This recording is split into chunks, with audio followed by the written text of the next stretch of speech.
मला पण मला पण मला पण देणार असं बोलली होती. आई येतेय. तिच्या हातात काहीतरी दिसतंय. चेंडू दिसतायत. हो, चेंडूच आहे. खूप सारे चेंडू. बाळांनो, हे पाहिलं का मी काय आणलंय तुमच्यासाठी? तुम्हा प्रत्येकासाठी एक एक चेंडू आहे.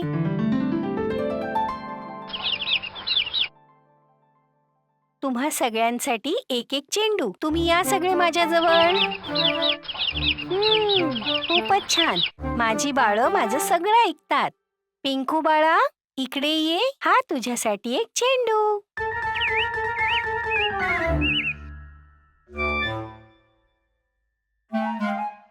चेंडूचा रंग कोणता आहे?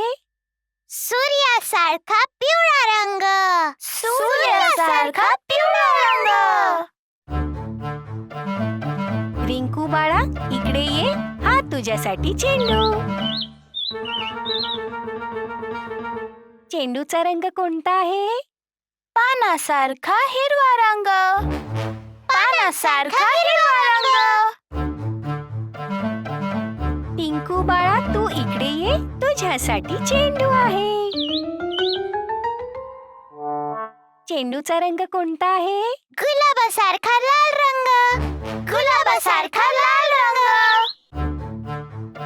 मिंकू बाळा, इकडे ये. तुझ्यासाठी एक चेंडू आहे. हे घे.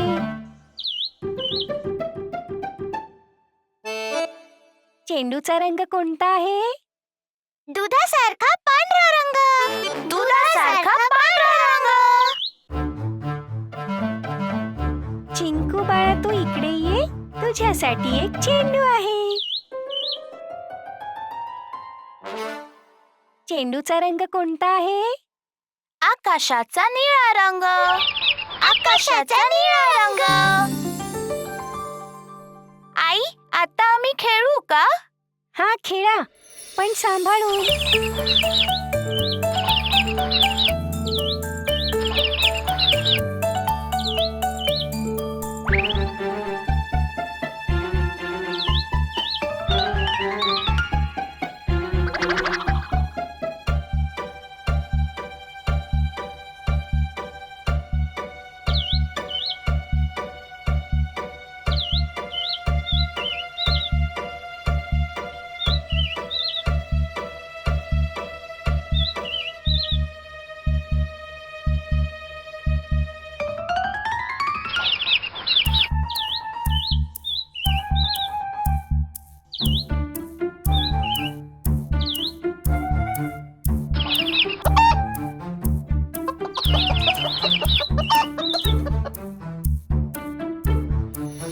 अरे, काय झालं?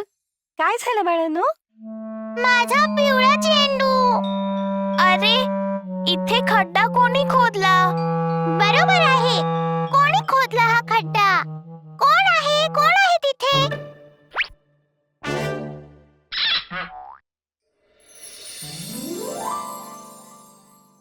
मी आहे बाळांनो. मी याच खड्ड्यात राहतो. हो बाळांनो, हे आहेत खेकडे काका.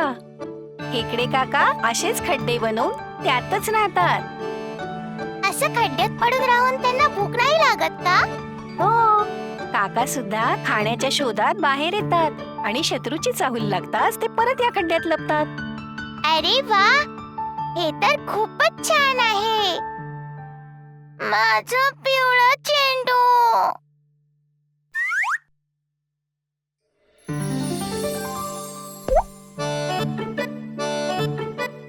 खेकडे काका, मुलांनी मुद्दामून नाही केलं. हा, ते खेळता खेळता खड्ड्यात पडलं. तुम्हाला लागलं तर नाही ना?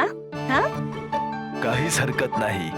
मुलं खेळताना असं घडणं स्वाभाविकच आहे. जर परत गरज लागली तर मला नक्की बोलवा. मी मदत करेन.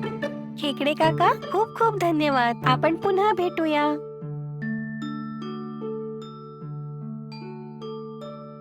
बाळांनो, तुम्ही एक गोष्ट मात्र विसरलात.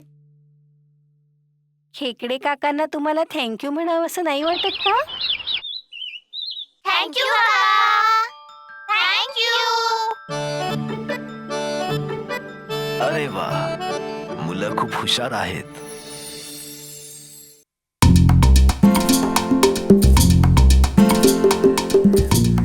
खूप वर्षांपूर्वी किंगिनी नावाची एक नदी होती. ती दिसायला खूप सुंदर होती आणि त्या नदीच्या आसपास खूप सारी झाडं झुडपंही होती. आणि त्या झाडांमध्ये खूप छान एक अंजिराचं झाड होतं. त्या झाडावर खूप सारे अंजीर लटकलेले होते आणि त्या झाडावर 2 मित्र राहत होते, माकड आणि खार. हे पिकलेलं माझं आहे. हां, हेच आहे, तू घेऊन घे. वा, हे अंजीर किती गोड वस्तू आहे. हे अंजीर किती गोड आहे. मलाही एक मिळालं. मजा आली. खरं सांगायचं तर अंजिराच्या चवीमुळेच मी यांना खूप खाल्लंय.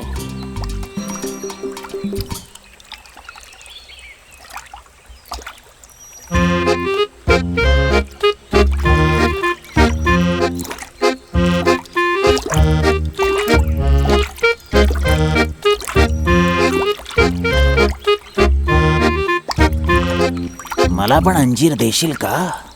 खूप भूक लागली आहे मला. हे मगर फळ खातं का? का मगर फळ नाही खाऊ शकत?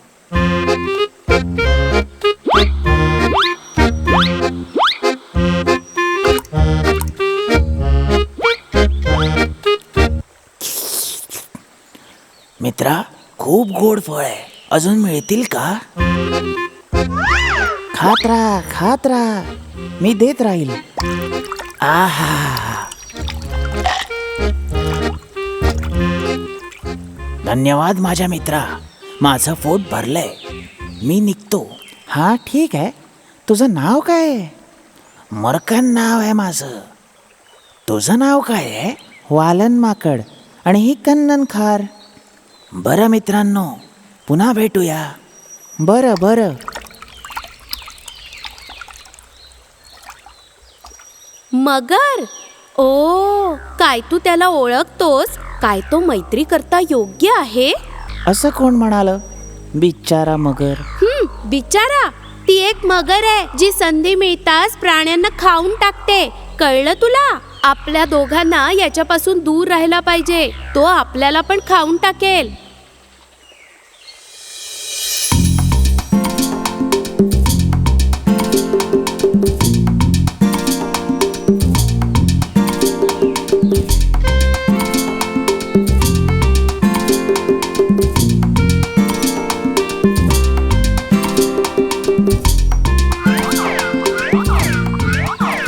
अरे वा, या तलावाच्या जवळ डोंगराच्या उतारावर मस्त पिकलेली केळी आहेत.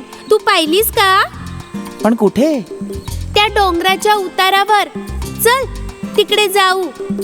ओ नाही, मी नाही येणार.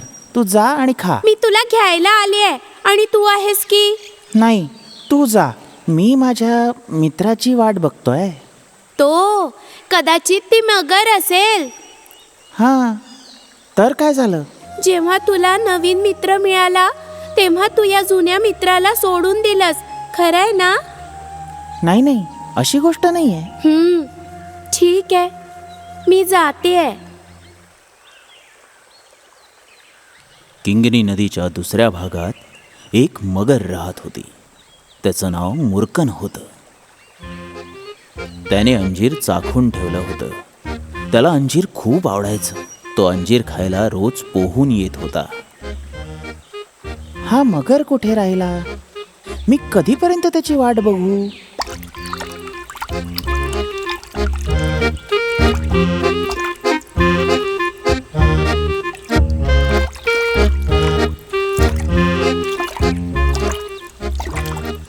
वाट पाहून कंटाळलास का? मग काय, हे अंजीर जमा करून मी कधीची तुझी वाट बघतोय. माफ कर मित्रा, मी रस्त्यात फसलो होतो.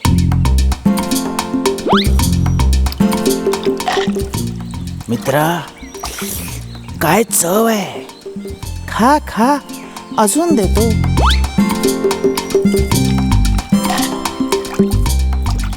काय चव आहे.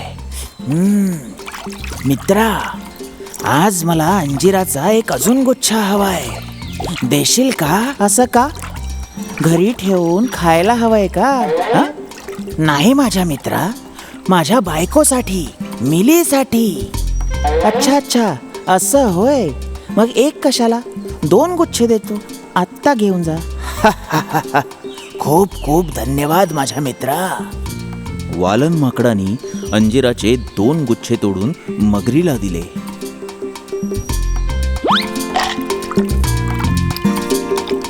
मुर्गन अंजीर फळाला घेऊन पोहत पोहत आपल्या घरी निघून गेला.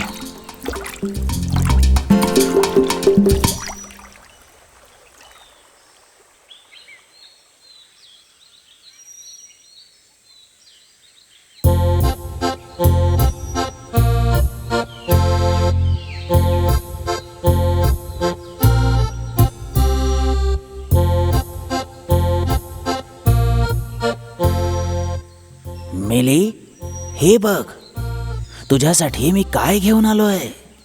अंजिराचा गुच्छा. खायचा प्रयत्न कर. ही फळं तर खूप चविष्ट आहेत, हो ना? मला माझ्या एका मित्राने दिलंय. वालन वालन माकड, जो नेहमी अंजीर खातो. हा, जर ही फळं इतकी चविष्ट आहे तर जो बंदर ही रोज खातो त्याचं काळीज किती चविष्ट असेल. ते तर इतकं चविष्ट असेल जसं की मध. मिली, तो माझा मित्र आहे, म्हणून त्याने मला खायला अंजीर दिलं. ते सगळं तर ठीक आहे, पण मला त्या बंदराचं काळीज पाहिजे. अरे, हे मी कसं करू शकतो मिली? अच्छा, तर आपल्या बायकोला असं उत्तर द्याल? जा, मी तुमच्याशी बोलतच नाही. मुर्कन मिलीची गोष्ट ऐकून दुःखी होऊन झाडाकडे निघाला.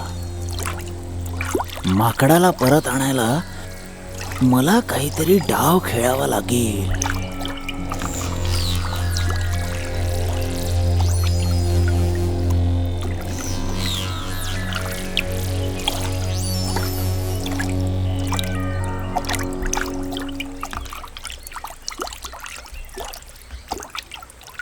मित्रा, वालन. हा, मुर्कन, अरे काय झालं? अंजीर कमी पडलेत का? अशी गोष्ट नाहीये. चल जाऊया. जायचंय, पण कुठे? माझ्या घरी. अच्छा, घरी? अजून कुठे? माझ्या घरी.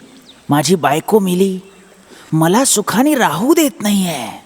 ज्याने इतकं छान अंजीर दिलं त्या मित्राला आपल्या घरी घेऊन या असं म्हणते. बरं, मग तुझ्यासाठी खूप छान स्वयंपाक केलाय. खाण्यात गोड आहे का? सगळंच मिळेल. तू एकदा माझ्या घरी तर चल. अच्छा. अरे, पण जायचं कसं? आणि मी कसा येईल? मला तर पोहता पण येत नाही. अरे, तू माझ्या पाठीवर बसून जाशील, मी तुला आरामात घरी घेऊन जाईल. अरे वा, ही तर चांगली गोष्ट आहे. पाण्यावर एक सवारी आणि छान जेवणासोबत मिठाई पण. ये ये.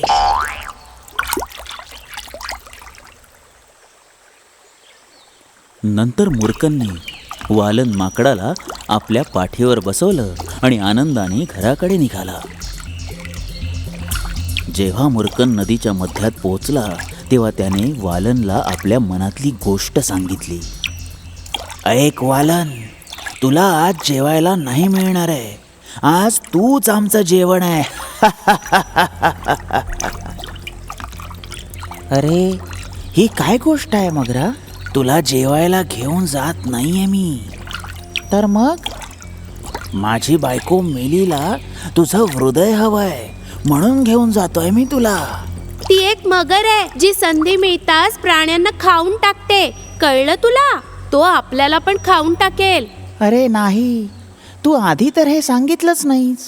अच्छा, ऐक, मी इतके सारे अंजीर तोडले ते तुझी बायको मिलीला भेट देण्यासाठी. वालनला शंका आली की काहीतरी घोळ आहे आणि त्यांनी मगरीला म्हटलं, मी माझं हृदय मगरीच्या बायकोला द्यायला तयार आहे, पण काय, माझं हृदय कोणी घेऊ नये म्हणून मी ते अंजिराच्या झाडाच्या वर ठेवलंय, आणि तेही एका भांड्यात. जर तू मला पहिलेच सांगितलं असतं तर मी घेऊन आलो असतो. मग आता काय करायचं आपण? काय करायचं? चल परत जाऊन त्याला घेऊन येऊ.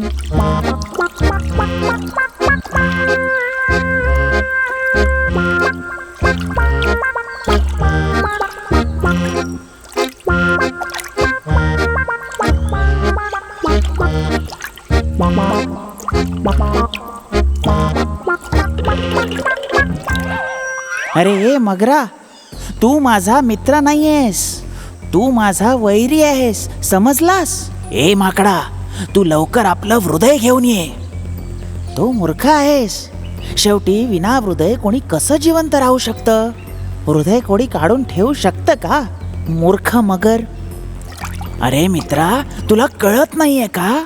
आता काही बोलायची गरज नाही. यानंतर इथे कधीही येऊ नकोस. आज नंतर तुला मी कधीही अंजीर देणार नाही. तू दगाबाज आहेस, कळलं? चल निघ.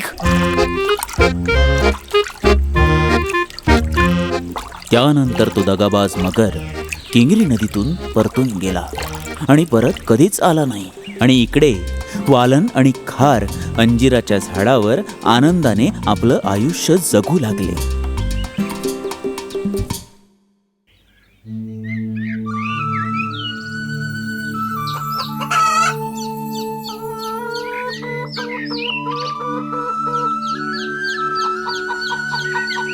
बेटा कुंजी, तू दाणा खात खात कुठे जातोयस? जास्ती दूर नाही जायचं हा. जर मी खाता खाता दूर गेलो तर त्यात काय बिघडलं? तुला तर मी दिसतोय ना. अरे नाही, तुम्हाला कसलाच धोका नाही आहे. आई नेहमी तुमच्यावर सगळीकडे लक्ष ठेवून असते. सारखा आईचा उपदेश ऐकून ऐकून कंटाळा आला आहे. स्वतंत्र राहताच येत नाही. जर आम्ही कुठल्या संकटात सापडलो तर आम्ही स्वतःचं रक्षण स्वतः करू शकतो. हा सगळा तुम्हा लोकांचा मूर्खपणा आहे. आपले शत्रू आपल्याला न्यायला तयार आहेत. एकदा तुम्ही मोठे झालात की तुम्हाला जिथे जायचंय तिथे जाऊन तुम्ही जे हवं ते खाऊ शकता. आज काहीही होऊन जाऊ देत, आम्हाला शेतात जाऊन खेळायचंच आहे. ते नाही चालणार मुलांनो, आमच्याशिवाय कुठेच नाही जायचं.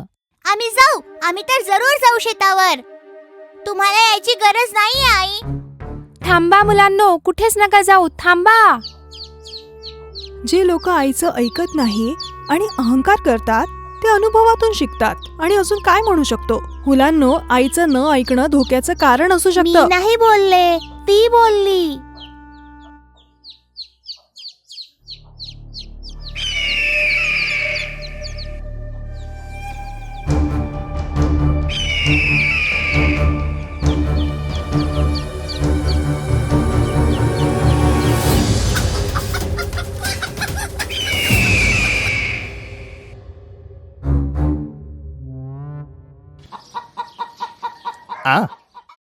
मी तुला किती वेळा सांगितलं की काहीही झालं तरी तुला मुलांसोबतच थांबायला हवंय. जर आम्ही वेळेत पोचलो नसतो तर त्या दुष्ट गरुडानी तर एका क्षणातच. हे सगळं न ऐकण्याचं कारण आहे. यांना नेहमी असं वाटतं की यांची आई सतत यांच्या मागे असते आणि यांना त्रास देत असते. सगळे मुलं इकडे या. तुम्हाला हे कोणी सांगितलं की आई तुमची काळजी घेत असेल तर ती तुम्हाला त्रास देते? यांनी म्हटलं होतं. अरे मी नव्हतं म्हटलं काही, हाच बोलला होता ते. तुम्हाला आता कळलं की नाही, जेव्हा आई बाबा सोबत नसतात तेव्हा काय होतं? समजलं. आईचा अनादर होईल असं काहीच नाही करणार. मुलांनो, आज्ञा न पाळल्यामुळे गडबड होऊ शकते. म्हणूनच आई बाबांचं म्हणणं ऐकायलाच हवं.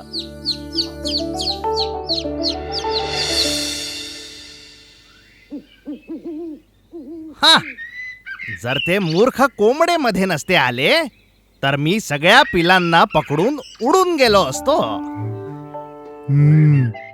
पुन्हा पुन्हा तेच करण्यात काही अर्थ नाहीये. असा समज की जे होतंय ते चांगल्यासाठीच होतंय आणि खुश राहा. आनंदी राहू. ते कोंबडे माझ्या पाठीवर बसले होते आणि माझ्या डोक्याचा चावा घेत होते. कोमन मास्टर, मी हे दुःख सहन नाही करू शकत आहे. ते 2 मजबूत कोंबडे, त्या कोंबड्यांची शक्ती आहे. तू त्या पिलांना तोपर्यंत हात लावू शकत नाही जोपर्यंत ते त्यांच्या सोबत आहेत. माझं फालतू नशीब. जर हे असंच चालत राहिलं तर मला उपाशी मरावं लागेल. तुझी इच्छा तेव्हाच पूर्ण होईल जेव्हा तू या 2 कोंबड्यांना एकमेकांसोबत भांडायला लावशील. मास्टर, कुठला असा उपाय आहे की ज्याने आपण त्यांचं आपसातच भांडण लावू? एक उपाय आहे. हा कोमन मास्टर तुला सगळं सांगेल.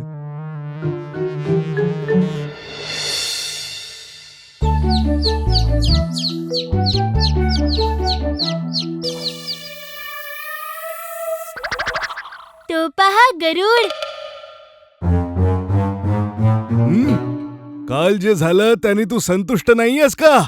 मी संतुष्ट आहे. तुम्ही एका दिवसातच माझे डोळे उघडले. तुम्हा दोघांचे खूप खूप आभार. मी तुमचा मनापासून आभारी आहे. तुमच्यासाठी तर चांगलंच आहे. तसा तुम्हा दोघांमध्ये लीडर कोण आहे? लीडर? आम्हा लोकांमध्ये असं काहीच नाहीये. लोकांच्या मनात एक ना एक लीडर तरी नक्कीच असतो. एक असा लीडर जो शक्तिमान असेल. तुम्हा लोकांमध्ये ज्याच्याकडे पण सगळ्यात जास्त शक्ती असेल तोच तर लीडर असेल. आता मला सांगा, तुम्हा लोकांमध्ये सगळ्यात शक्तिमान कोण आहे? अंगवलन काका तर सगळ्यात शक्तिशाली आहे. अरे नाही, तंगवलम काका सगळ्यात शक्तिशाली आहेत. आम्ही दोघं तर समान शक्तिशाली आहोत. असं तर होऊच शकत नाही. प्रत्येक कळपात एक ना एक व्यक्ती सगळ्यात जास्त हुशार आणि शक्तिमान असतो. बघा, तुमचं आपसातच तुमच्या निर्णयावर एकमत होत नाहीये. आता तुम्ही सांगा, तुमच्यात सगळ्यात शक्तिमान व्यक्ती कोण आहे? शक्तिमान तर मीच आहे. तू खरंच? जर तुला हवंच आहे तर आपण लढू शकतो. कळूनच जाईल की शक्तिमान कोण आहे. चल आता सिद्धच करूया.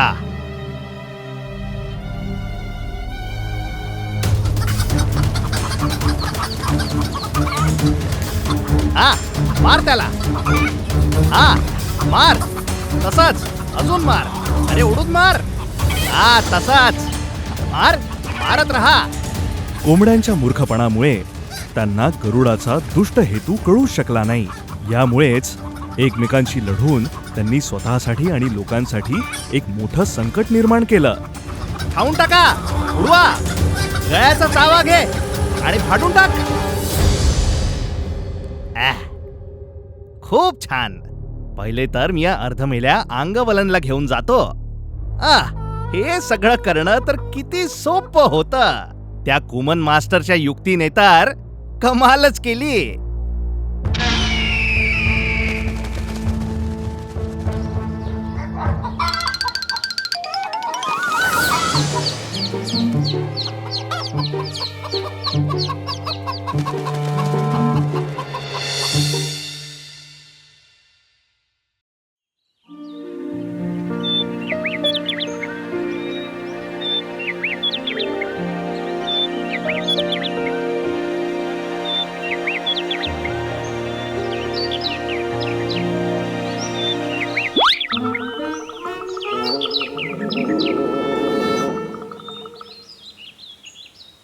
हे माकड किती मूर्ख आहे. त्याने मला आंबा खाऊच दिला नाही. खरंच हे माकड इतकं खोडकर आहे की त्याने तुला आंबा सुद्धा खाऊ दिला नाही. एक छोटं माकड होतं जे खूप खोडकर होतं. ज्याच्या खोडकर स्वभावामुळे जंगलातले सगळे प्राणी त्रासले होते.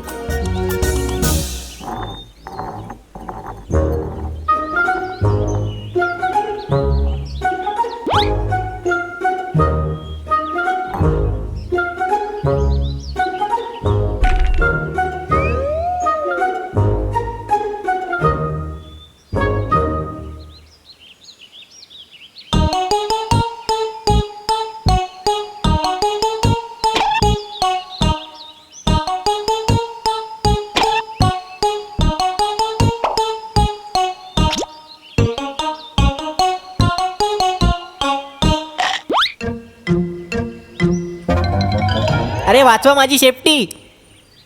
आणि एक दिवस काही लाकूड तोडे जंगलात आले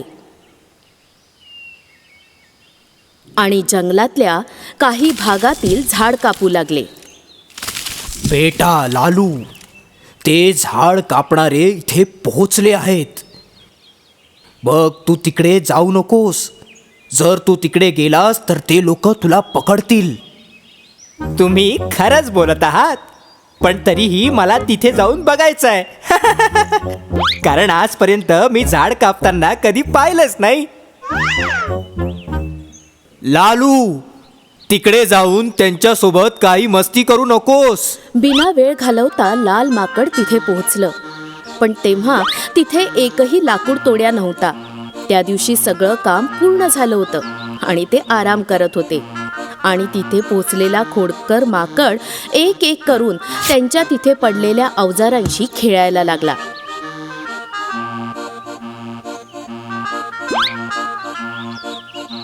आणि खेळता खेळता त्याने ठेवलेले लाकूड तोडायला सुरुवात केली.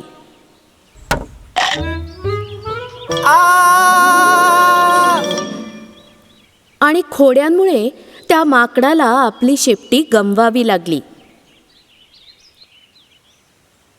काय तुम्ही कधी बिना शेपटीचं माकड पाहिलंय? हो, पाहिलंय पाहिलंय. बिना शेपटीचं माकड बघून जंगलातले सगळे प्राणी त्याची टर उडवू लागले. माकड खूप दुःखी झालं होतं. ते एका मोठ्या झाडावर जाऊन बसून गेलं.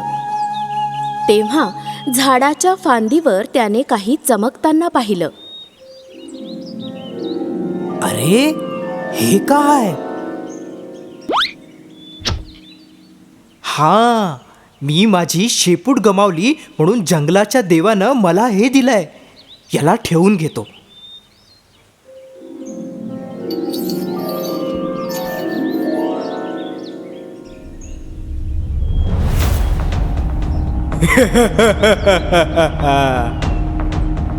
तू घाबरू नकोस.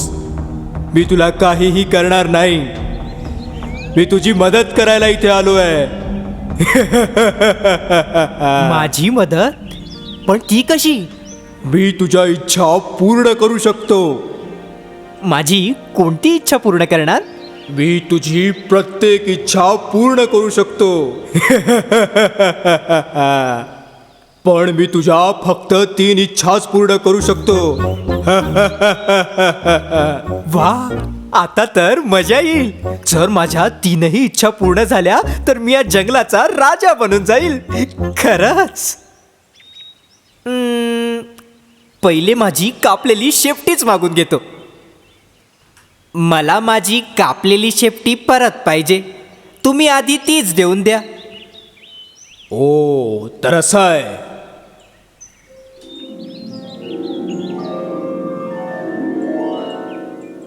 हा, ही घे तुझी शेपटी. उचलून घे तिला. हे काय जिनी? मी माझी शेपटी माझ्या शरीराला लावायला सांगितली होती. बस, इतकी सोपी गोष्ट. जर तुला शरीराला पाहिजे तर लावून देतो मी.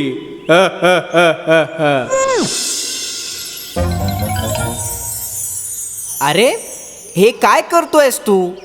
कुणाची शेपटी काय पोटावर असते?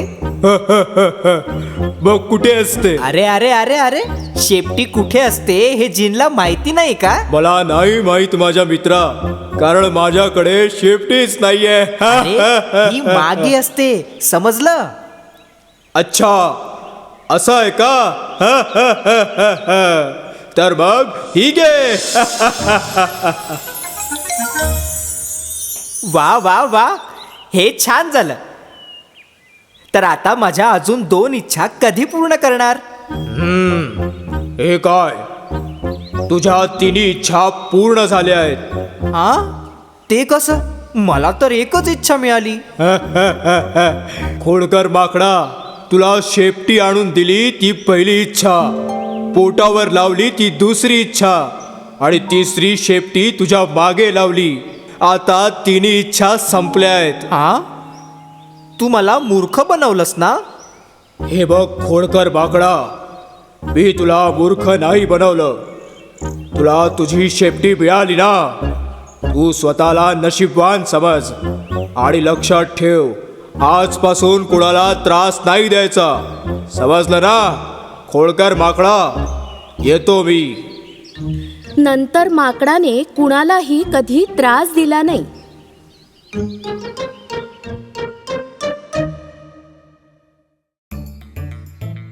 मंजाडी जंगलातले चेंबन माकड आणि अंबुखार हे सगळ्यात खोडकर प्राणी होते.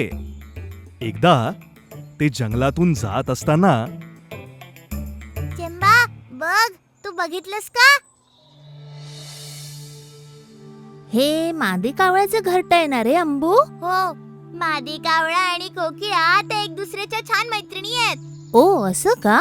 केव्हापासून? चेंबा, तू या जंगलात नाही राहत का? सगळ्यांना ह्या बाबतीत माहिती आहे. जर असं असेल तर काहीतरी करायला हवं. तर चल, एक मार्ग आहे. त्या खोडकर प्राण्यांनी कावळ्याच्या घरट्यातली अंडी झाडाच्या डोलीत लपवली. आता बघ कशी मजा येते. चल, त्या मादी कावळ्याच्या घरट्याकडे जाऊया. खरंय अंबू, चल निघूया. अंबू आणि चेंबन मादी कावळ्याच्या घरट्यापर्यंत पोचल्यानंतर एका झाडामागे लपून बसले. अगदी थोड्याच वेळात मादी कावळा तिथे येऊन पोचते. चेंबा, मादी कावळा ह्याच दिशेने येते. आता काहीतरी गंमत होईल. तिकडे पहा, मादी कावळा घरट्यात घुसलीये. अरे, माझे अंडे! माझ्या घरट्यात कोण आलं होतं? कोण आलं होतं? कोणी चोरले अंडे माझे? संधीचा फायदा घेत आपले दोन्ही खोडकर प्राणी झाडाच्या मागून बाहेर निघतात आणि मादी कावळ्याला म्हणतात, अगं माहितीये का, आम्ही दोघांनी मिळून त्या कोकिळेला घरट्यात शिरताना बघितलं. हो हो, मी कोकिळेवर विश्वास ठेवला, तिने मला फसवलं. तिचा हा उद्धटपणा मी आजच संपवणार आहे. आजचा दिवस खरंच चांगला आहे. चल बघूया कशी मजा येते ते. नाहीतर आपण भांडण लावूया. चल लवकर जाऊया.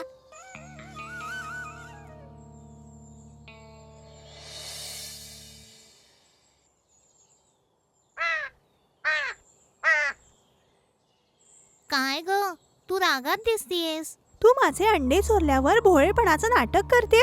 चल, माझी अंडी लवकर दे. अंडी चोरली? मी? हो, ती तूच आहे. तुला तर माहितीये ना, आम्ही तर घरटी बांधतच नाही. उलट तुमच्याच घरट्यात नेहमी अंडी देतो. काही खोटं नाही. तूच आहे जिने माझे अंडे चोरले. अरे अरे चेंबा, त्या लोकांनी भांडण सुरू केलं. अशा प्रकारे चेंबन आणि अंबूमुळे कोकिळा आणि मादी कावळा पुन्हा शत्रू झाले. तसंच एक दिवस चेंबन आणि अंबू नदी ओलांडून पलीकडच्या गावी गेले. कावळा आणि कोकिळेत झालं भांडण, मज्जा आली कशी मजा आली. कावळा आणि कोकिळेत झालं भांडण, मज्जा आली कशी मजा आली. मज्जा आली. अरे बघ, आपण गावात पोहोचलो.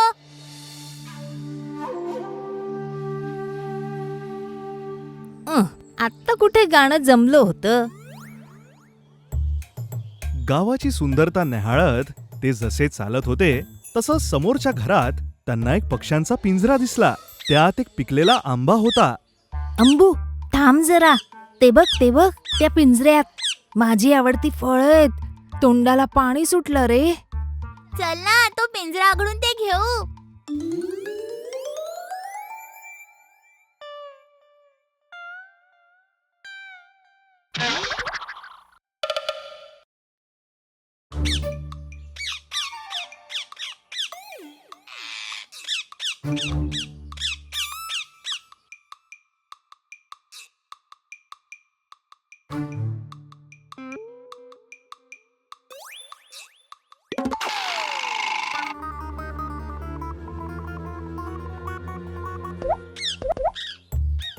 चेंबनच्या मदतीने स्वतंत्र झालेले पोपट चेंबन आणि अंबूच्या मागे मागे उडत गेले.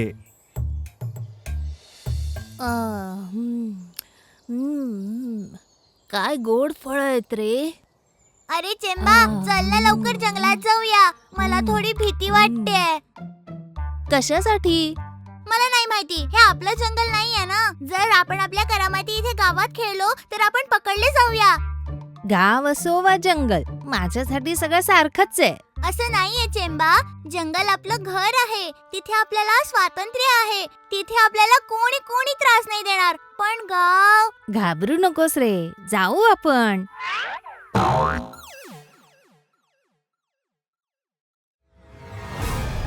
अरे अरे, आम्ही अडकलो. आम्हाला सोडा, आम्ही परत जाऊ. सोडा ना. हे सगळं बोलण्यात काही अर्थ नाहीये चेंबा. माणसांना आपली भाषा नाही कळत. दोघंही पोपट एका झाडाच्या फांदीवर बसून हा सगळा प्रकार पाहत होते. नकळत का होईना, पण त्या लोकांनी आपली मदत केली. हो, आपण त्यांना मदत केली पाहिजे. आपण त्यांना कसं वाचवू शकतो? काही तर मार्ग निघेलच. चल बघूया.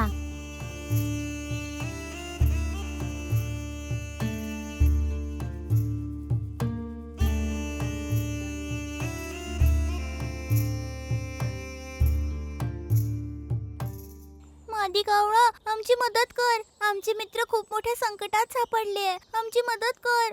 तुम्ही सगळे कोण आहात आणि काय झालंय? एका माणसाने आमचे मित्र माकड आणि खारीला पिंजऱ्यात पकडलं आहे. आमची मदत करा. तुम्ही काळजी करू नका, आपण त्यांना वाचवू. ते कुठल्या दिशेने गेले आहे? आमच्या मागे मागे या.